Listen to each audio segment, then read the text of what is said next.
ମଧୁବନ ଜଙ୍ଗଲରେ କାଳୁ କାଉ ରହୁଥିଲା। କାଳୁ କାଉ ଦୁଇଟି ଗାଈ ରଖିଥିଲା। ସେ ଜଙ୍ଗଲ ସାରା ବୁଲି ବୁଲି କ୍ଷୀର ବିକୁଥିଲା। କ୍ଷୀର ନିଅ କ୍ଷୀର, ଗାଈର କ୍ଷୀର, ଭାଇ ଭାଉଜ ମାନେ ଆସ ଆସ କ୍ଷୀର ନେଇଯାଅ। ଲୁସି ପାରା ଘର ବାହାରକୁ ଆସେ। କାଳୁ ଭାଇ, ମତେ ଏଥିରେ 20 ଟଙ୍କାର କ୍ଷୀର ଦିଅ। ଆରେ ଲୁସି ଭାଉଜ, ଏ ମିଟୁ ଭାଇ କ'ଣ ଘରେ ନାହାନ୍ତି? ମୁଁ ତାଙ୍କୁ କେତେ ଡାକିଲି କିନ୍ତୁ କେହି କବାଟ ଖୋଲିଲେନି। ଆରେ ହଁ, ମନେ ପଡ଼ିଲା, ମିଟୁ ଭାଇ ଆଜି ତାଙ୍କର ଶ୍ୱଶୁର ଘରକୁ ଯାଇଛନ୍ତି। ତମେ ତାଙ୍କ କ୍ଷୀର ମତେ ଦେଇଦିଅ, ମୁଁ ତାଙ୍କୁ ଦେଇଦେବି। ତାପରେ କାଳୁ ଲୁସିକୁ କ୍ଷୀର ଦେଇଦିଏ। ତାପରେ ସେ ଆଗକୁ ଯିବାକୁ ଲାଗେ। କାଳୁ କାଉ ତା ବୁଢ଼ୀ ମା ସହ ରହୁଥିଲା। ମା, ମୁଁ କ୍ଷୀର ବିକିକି ଆସିଲି। ମତେ ବହୁତ ଜୋରେ ଭୋକ କଲାଣି, କିଛି ଖାଇବାକୁ ଦେ। ମୁଁ ଆସିକି ବୁଢ଼ୀ ହେଲାଣି, ତୁ ମତେ ଖାଲି କାମ କରା। ତତେ କହିଲି ବାହା ହେଇଯା, କିନ୍ତୁ ତୁ ମୋ କଥା ଜମାରୁ ଶୁଣୁନୁ। ହଁ, ମୁଁ ବାହା ହେବି, କିନ୍ତୁ ଝିଅ ଭଲ ହେବା ଦରକାର। ସେ ଘରର ସବୁ କାମ କରୁଥିବ, ଆଉ ମୁଁ ଯାହା କହିବି ମୋ କଥା ଶୁଣିବ। ଏମିତି ଝିଅ ହେଲେ ମୁଁ ବାହା ହେବି। ପୁଅ, ତୁ ବ୍ୟସ୍ତ ହନି, ମୁଁ ତୋ ପାଇଁ ବହୁତ ଭଲ ଝିଅ ବୁଝିବି। ତୁ ଏବେ ଖାଇବୁ, ଆସେ। ତାପରେ ସେ ମା ପୁଅ ଖାଇକି ଶୋଇପଡ଼ନ୍ତି।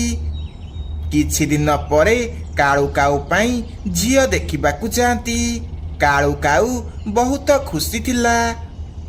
ଇଏ ମୋ ଝିଅ ରାନୀ, ୟାକୁ ସବୁ କାମ ଜଣା। ସେ ଗାଈ ଗୋବରଠୁ ଆରମ୍ଭ କରି ସବୁ କାମ କରିବ। ତମେ କେତେ ଯାଏଁ ପାଠ ପଢ଼ିଛ? ମୁଁ 3ୟ ଯାଏଁ ପାଠ ପଢ଼ିଛି। ଆଉ ତମେ? ମୋ ପୁଅ କିଛି ବି ପାଠ ପଢ଼ିନି, କିନ୍ତୁ ସେ ହିସାବ କିତାବ ସବୁ ଜାଣିଛି। ସେ କ୍ଷୀର ବେପାର କରୁଛି, ଆଉ ଭଲ ପଇସା କମାଉଛି। ମା, ମତେ ଅପାଠୁଆ କାଉ ବହୁତ ପସନ୍ଦ। ମୁଁ ତ ନିଜେ ମୂର୍ଖ, ମତେ କୋଉ ପାଠପଢ଼ା କାଉ ପସନ୍ଦ କରିବନି। ତାପରେ କାଳୁ ଆଉ ରାନୀର ବାହାଘର ହେଇଯାଏ। ରାନୀ ତା ଘରେ ବହୁତ ଖୁସି ଖୁସି ରହିବାକୁ ଲାଗେ। ସେଇ ଜଙ୍ଗଲରେ ମିନୁ ତା ସ୍ୱାମୀ ସହ ରହୁଥିଲା। ମିନୁ, ମତେ କିଛି ବି ଚାକିରି ମିଳୁନି। ମୁଁ ଘର ଚଳେଇବା ପାଇଁ ପଇସା କୋଉଠୁ ଆଣିବି? ସୋନୁ, ଆମକୁ କିଛି ନା କିଛି କାମ କରିବାକୁ ପଡ଼ିବ, ନହେଲେ ଆମେ ଆମ ପିଲାଙ୍କୁ କେମିତି ଖାଇବାକୁ ଦେବା। ମିନୁ, ମୁଁ ବି ଭାବୁଛି ମୁଁ ବି କାଳୁ ଭଳି କ୍ଷୀର ବିକିବି, ଏଥିରେ ଭଲ ରୋଜଗାର ହେବ। ହଁ, ଆମେ ଏଇ କାମ କରିବା, କିନ୍ତୁ ଆମ ପାଖରେ ତ ଗାଈ ନାହିଁ। ତାହେଲେ ଆମ କ୍ଷୀର କେମିତି ବିକିବା?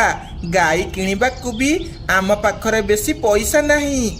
ତୁ ବ୍ୟସ୍ତ ହନି, ଆମେ ଗାଈ ପିଲା କିଣିବା। ଗାଈ ପିଲା ଆମକୁ ବହୁତ ଶସ୍ତା ଦାମରେ ମିଳିଯିବ। ତାପରେ ମିନୁ ଆଉ ସୋନୁ କାଳୁ ପାଖକୁ ଯାଆନ୍ତି। କାଳୁ ଭାଇ, ମତେ ଗୋଟେ ଛୋଟ ଗାଈ ଦିଅ, ଯିଏ ବଡ଼ ହେଇକି ଭଲ କ୍ଷୀର ଦେବ। ଇଏ ଦେଖ, ମୋ ପାଖରେ 3ଟି ଛୋଟ ଗାଈ ଅଛନ୍ତି। ଏମାନଙ୍କ ମା 15 ଲିଟର କ୍ଷୀର ଦେଉଛନ୍ତି। ତମେ ଏମାନଙ୍କୁ ନେଇଯାଅ। ମତେ 3ଟି ଯାକ ପିଲା ବହୁତ ପସନ୍ଦ ହେଇଛନ୍ତି। ଏମାନଙ୍କ ଦାମ କେତେ? କାଳୁ କିଛି କହିବା ଆଗରୁ ରାନୀ ସେଠାକୁ ଆସେ, ଆଉ କୁହେ, ଏ 3 ଜଣଙ୍କର ଦାମ ହେଉଛି 50,000 ଟଙ୍କା। କ'ଣ 50,000? ଏମାନେ ତ ବହୁତ ଛୋଟ ଛୋଟ ହେଇଛନ୍ତି। ମୁଁ ଏ 3 ଜଣଙ୍କର 30,000 ଦେବି। ନାଇଁ ନାଇଁ, ଏତେ କମ୍ ଟଙ୍କାରେ ହେବନି। ଏମାନେ ବହୁତ ଭଲ ଗାଈ। ଏମାନେ ପୁରା ବାଲ୍ଟି ଭରିକି କ୍ଷୀର ଦେବେ। 50,000ରୁ କିଛି କମ୍ ହେବନି। ହଉ ଭାଉଜ, ଆମେ ଏମାନଙ୍କର 50,000 ଦବୁ, କିନ୍ତୁ ଆଉ 2 ଦିନ ପରେ। ତମେ କାହାକୁ ବି ବିକିବନି, ହେଲା? ଏହା କହି ସେମାନେ 2 ଜଣ ସେଠାରୁ ଚାଲିଯାଆନ୍ତି। ବା ରାନୀ, ତୁ ତ ବହୁତ ଚାଲାକ। 50,000 ଟଙ୍କାରେ ଗାଈ ବିକିଦେଲୁ। ମୁଁ ହେଇଥିଲେ 30,000 କହିଥାନ୍ତି, ଆଉ ତାଙ୍କଠୁ 20,000 ନେଇଥାନ୍ତି। ମୋ ଭଲ ସ୍ୱାମୀ ଜିନିଷ ବିକିଲା ବେଳେ ସବୁବେଳେ ଗ୍ରାହକର ପସନ୍ଦ ଦେଖନ୍ତି। ସୋନୁକୁ ଏ ଗାଈ ବହୁତ ପସନ୍ଦ ଥିଲା, आउ से मिनुकु भी सेथिपाई सेमानकु जेते टंका कहिथिले भी से नेई थांते। सोनू तमे 50,000 टंका दब बोली कौन पाई कहिल? आमे आउ कोठू 10-20 हजार देकी गाई आनी थांते। मीनू मते से 3टी जाक गाई पिला बहुत पसंद। मु बंटी पाइटू पैसा धार आनिबी आउ से गाई पिला किनिबी। 2 दिन परे मीनू आउ सोनू कालू घर को जाती आउ 50,000 देई से 3टी गाई को किणी आनती। से माने से गाई पिलांकर भल से जत्न नियंती आउ तांकू ठीक समय रे खाइबा को दियंती। पिला माने निय पेट भरी की घास खाओ। निये मारती मो हाथरू घास खाइदे। एमिति से पूरा परिवार गाई मानकर भल से जत्न नियंती। किंतु सेपटे कालू आउ रानी दिन को दिन लोभी हेबाकू लागिले। सेमाने क्षीर रे भरी भरी की पानी मिसौथिले। कालू भाई एबे किंतु तम क्षीर आग भली लागुनी। जदि आम क्षीर पसंद आसुनी ताहले आमठू आउ नेनी जा आउ काहाटू नेबू। आमको एमिति ग्राहक दरकार नहीं। नाई रानी मु एमिति कहूथिली मु तमठू ही क्षीर नेबी। तापरे पिंकी चुपचाप क्षीर नेई सेठारू चली जाए। कालू से बंटी पारा कण आउ क्षीर नेबाकू आसुनी? मु ताकू काली मना कर देइची आम गाई आउ बेसी क्षीर देउनी सेथिपाई से क्षीर नेबाकू आसुनी। कौन गाई माने कम क्षीर देउछंती? एमिति हेले तो आमे भोकरे मरी जिबा। तमे गोटे काम कर क्षीर बेसी देबार इंजेक्शन आसुची तमे आनिकी ए गाई मानकू दियो। तापरे देखिबो गाई माने बहुत सारा क्षीर देबे। तापरे कालू बाजार को जाई क्षीर बढ़ेबार इंजेक्शन आनिकी आसे आउ गाई मानकू देई दिए। सकाळू रानी क्षीर बाहर करे। अरे बा रानी ये तो पूरा बाल्टी भरी की क्षीर देला। ए इंजेक्शन तो बहुत भल काम कला। एमिति क्षीर एबे सबु बेले मिलिबो। तमे खाली इंजेक्शन दियो किंतु ए कथा काहाकू भी कहिबनी। एमिति सेमाने बाल्टी भरी की क्षीर बाहर करती आउ ग्राहक मानकू बिकिबाकू लागंती। एमिति किछि मास बीती जाए। रानी ता पाई सुना हार किनिथिला। माँ देख मो सुना हार तमको सुंदर लगुच ना? हाँ बहु हार बहुत सुंदर लगुच। कालू तू कौन क्षीर दाम बढ़े देचु कि? नाई माँ ये सबू इंजेक्शन रो कमाल। देखिबू आमे बहुत जल्दी धनी हो जिबा तापरे आमे सहर रे जाई रहिबा। नाई पुओ इंजेक्शन देले गाई मानकर देह खराब हो जिवो। ए सबू भल नुह। नाई माँ किछि भी हेबनी तमे चिंता करनी। एमिति सेमाने काहा कथा सुनती नाही आउ इंजेक्शन देई चलती। एमिति गोटे दिन सेमाने देखंती गाई माने मरिकी पड़िछंती। माँ कालू एठिके आस देख गाई माने कौन एमिति पड़िछंती। रह मु डाक्तर को आनिकी आसुची। एमिति अचानक आम गाई को कौन है गला?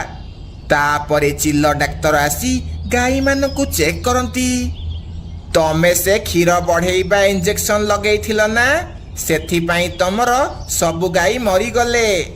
हे भगवान ये कौन है गला? मु एबे कौन करिबी? मोर सबु बर्बाद है गला। मो भल गाई माने मरी गले। पुआ मु तते मना करिथिली तू इंजेक्शन देनी बोली किंतु तू ए लोभी रानी कथारे पड़ी अंध हो गलु। एबे देखे कौन हैला। एमिति कालू आउ रानी पस्तेइबाकू लागंती। सेपटे मीनूर गाई सबू बड़ बड़ हो जाइथिले आउ क्षीर देबाकू लागिथिले। कालूर सबू ग्राहक मीनू पाखकू क्षीर नेबाकू आसंती। से रानी आउ कालू सह जा हैला भल हैला। सेमाने क्षीर रे पानी मिसेइकी बिकुथिले। हाँ सेमाने बेसी लोभ करी गाई मानकू इंजेक्शन देई मारी देले। भगवान तांकू तांको पापर फल निश्चय देबे। एमिति मीनूर भल बेपार हुए। आउ से गाई मानकर बहुत भल से सेवा करती। एमिति मीनू खुशी खुशी जंगल रे रहिबाकु लागे। मधुबन जंगल रे गोटिए सुनार बौड़ा गाई रहुथला। से जंगल रे समस्तंकु साहाय्य करुथला। झियो गुड्डी मो पाखरे क्षीर किनिया पाई पैसा नाही, पैसा थिले मु तो पाई क्षीर किनिके आनी थांती, तापरे खीरी बनै थांती। नाई माँ, मते आज मिठा खीरी खाइबाकू बहुत इच्छा होउची। तमे मते जोठू आनिकी दियो, मु किछि भी जानिनी। तते मना कलिटी मो पाखरे क्षीर किनिया पाई पैसा नाही, ताहाले मु खीरी केमिति बनेइबी। सेमाने एमिति कथा हेउथिया बेले बौड़ा गाई सेठाकू आसे। आरे चढ़ेई, तो घरे बालिटी अछि?